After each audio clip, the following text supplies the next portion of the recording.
Dia pun mulai menghitung sambil menunduk. 1, 2, 3, 4, 5, 6, 7, 8, 9. 9 itu siapa?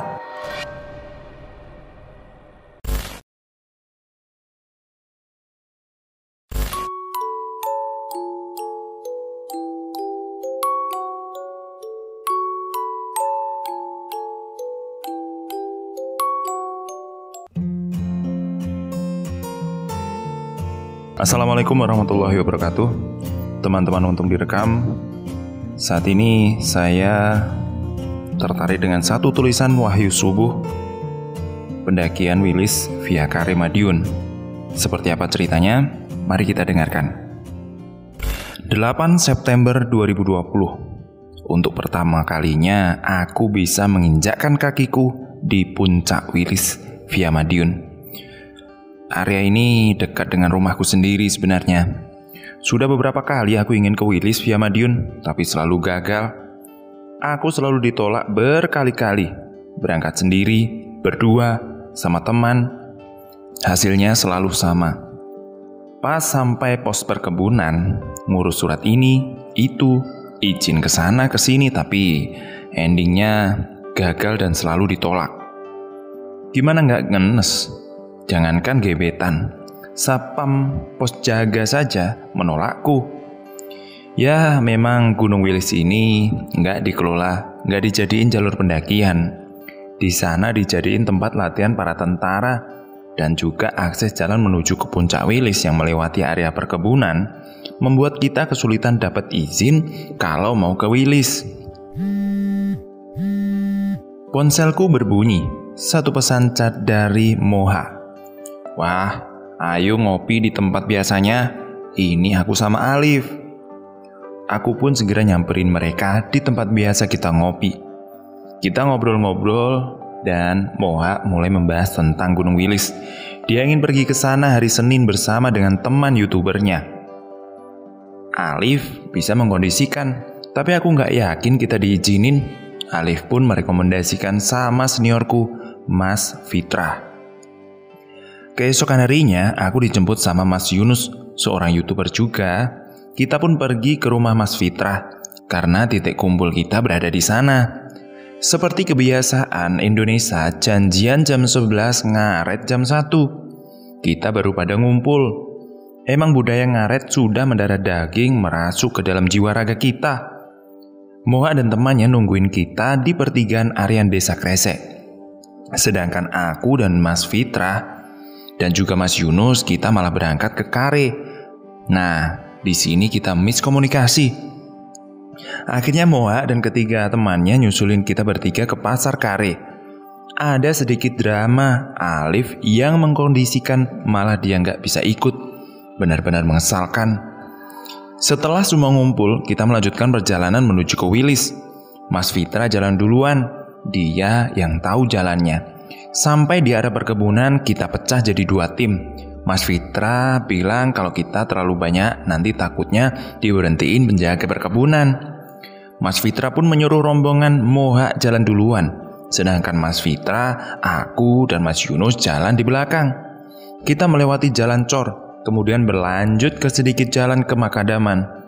Saat memasuki jalan tanah, benar-benar sangat memacu adrenalin. Jalan yang sempit dan menanjak ditambah dengan melewati semak belukar yang tak jarang kaki, wajah harus tergores. Ranting-ranting semak yang menjulur di jalan menjadi tantangan tersendiri bagi kami. Perjalanan kami pun tak selalu mulus. Kami menemui jalan tanjakan yang tinggi dengan struktur tanah yang gembur dan licin.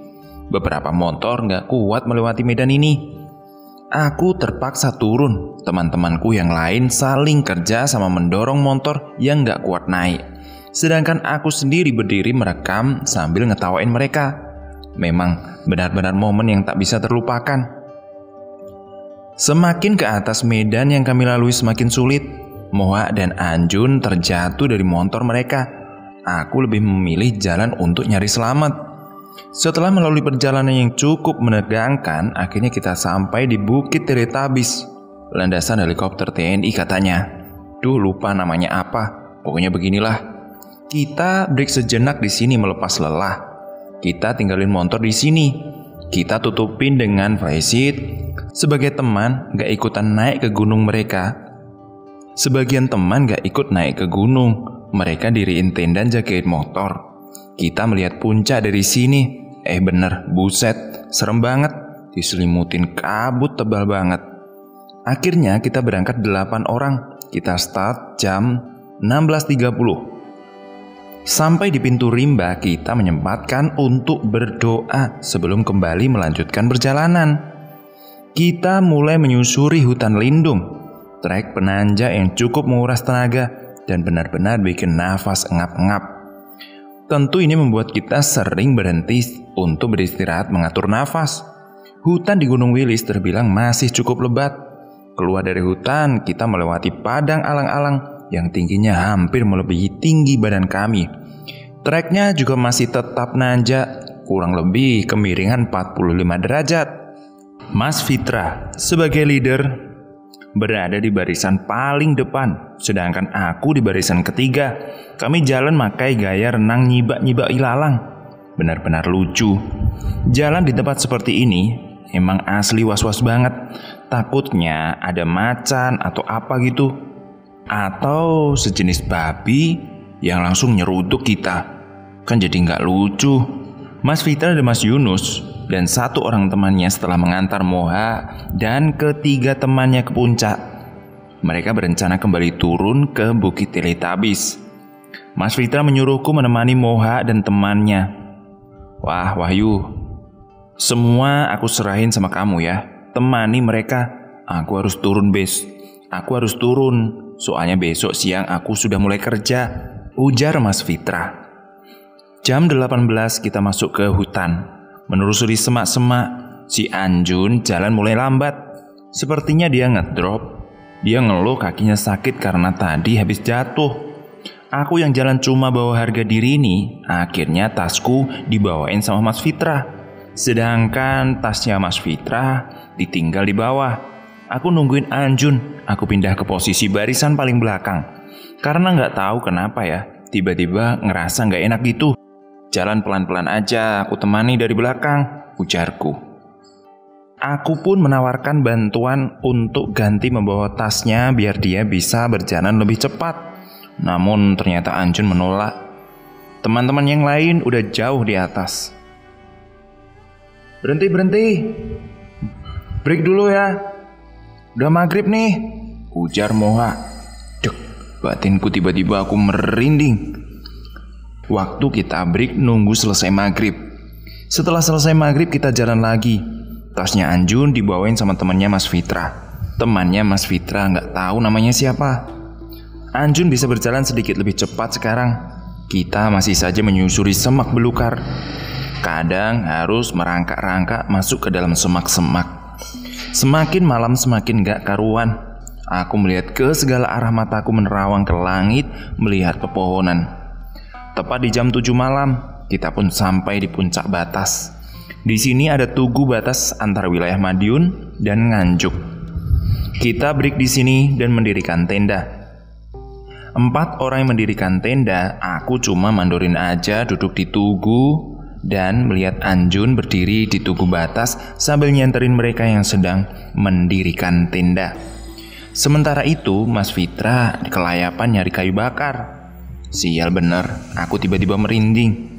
Padahal udara di sini tuh dingin, tapi di punggungku terasa panas. Sampai-sampai telapak kaki dan tanganku mengeluarkan keringet dingin. Aku mulai resah sambil menelan ludah dan membasahi bibirku. Aku melihat ke segala arah. Sesekali aku melihat ke atas pohon. Ya kali aja ada Mbak Kun lagi nangkrik ngeliatin kita. Aku melihat seorang di dalam kegelapan. Itu pasti Mas Fitra, pikirku. Aku beranjak berdiri dari tempat dudukku. Aku jalan di belakang tenda mengikuti orang yang kulihat itu.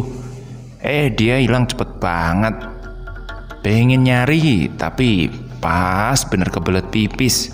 Ya sudah, akhirnya aku pipis dulu. Dan aku urungkan niatku untuk mengikuti Mas Fitra. Mbak, Wih, Mbak Wahyu kemana tadi? Dia jalan ke sana kok tiba-tiba hilang gak ada, ujar Anjun.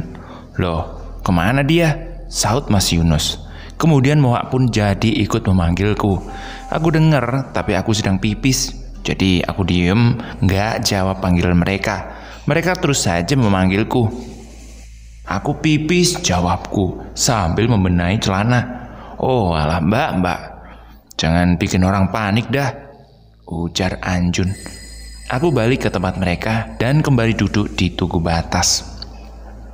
Mas Fitra kembali sambil membawa kayu bakar. Aku melihatnya di sisi utara tadi.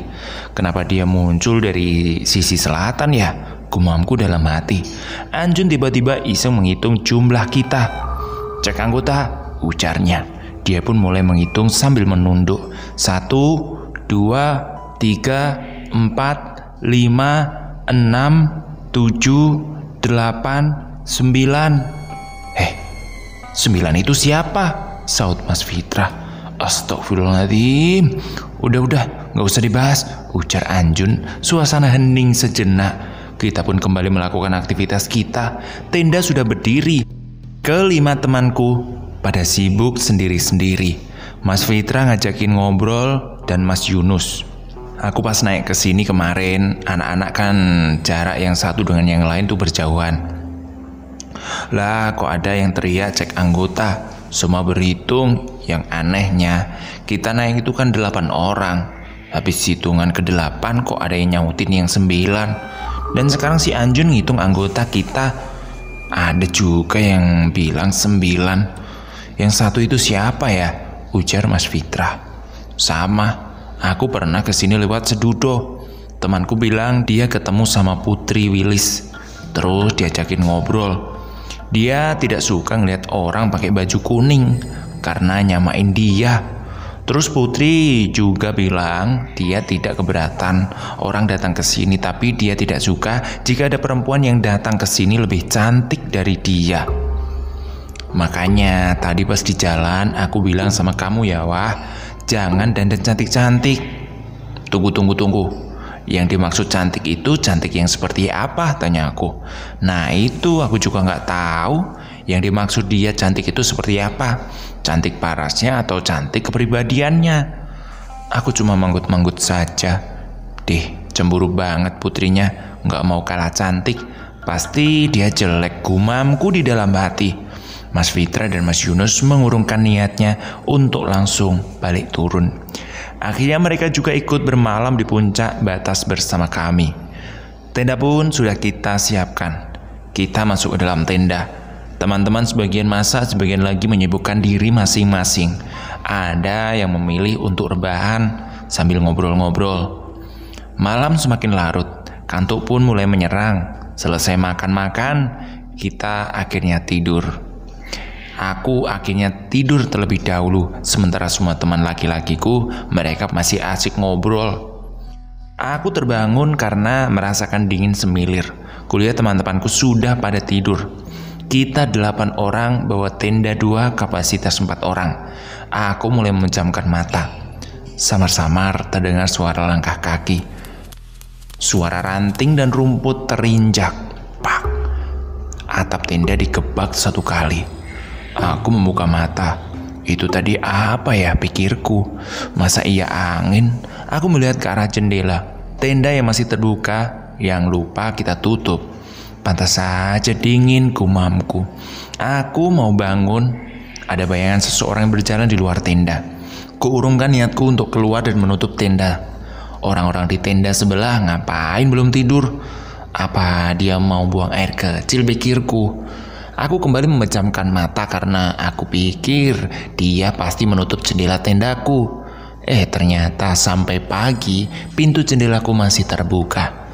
Selesai sarapan, aku, Moha dan ketiga temannya jalan ke puncak Ngeliman. Sedangkan Mas Fitra, Mas Yunus dan 1 temannya balik turun. Dari puncak Bantas ke puncak Ngeliman butuh waktu 30 menit. Puas berada di puncak, kita balik ke puncak Batas. Kita istirahat dan makan siang, lalu bongkar tenda dan packing. Berbeda saat ketika berangkat. Pas turun, kita diselimuti kabut tebal. Jarak pandang kita pun terbatas di posisi seperti ini. Benar-benar buyar. Aku jadi mikir yang enggak. Sial, aku mulai halu. Takut aja kalau kita nyasar. Sesampainya di Bukit Teletubbies, kita ngambil motor terus langsung balik. Aku memilih jalan kaki pas lewat jalur yang susah. Sesampainya di rumah, Moha mengirimkan pesan padaku. Dia bilang semalam ada yang gerak-gerakin tendaku. Dia juga bilang kalau ada sosok yang ikut nimbrung bareng kita. Dia nungguin sengaja mau lihat, malah ketiduran karena kecapean. Emang sih, Moha itu orangnya peka banget. Enak banget pacarnya, gak usah caper, dia udah peka. Orang Mohanya udah peka banget. Ya begitulah. Dia juga ngalamin hal yang sama denganku. Waktu di momen PKI, dia juga pernah ditakutin tentara tanpa kepala. Pas aku ngopi sama Alif, aku menceritakan perjalanan kami di Wilis. Alif bilang dulu di sana pernah ditemui tulang belulang manusia. Dan mungkin saja bersamaan itu arwah yang tulangnya ditemukan di Wilis itu orang lain atau bukan, kita nggak tahu. Yang jelas, di balik pengalaman sial kita, Wilis menyimpan banyak cerita dan nilai sejarah. Wilis juga menjadi saksi bisu seperti masa perjalanan Belanda dan strategi gerilya Jenderal Sudirman, serta kebiadaban zaman PKI. Selain nilai-nilai sejarah, Wilis juga menyimpan keindahan yang memanjakan mata.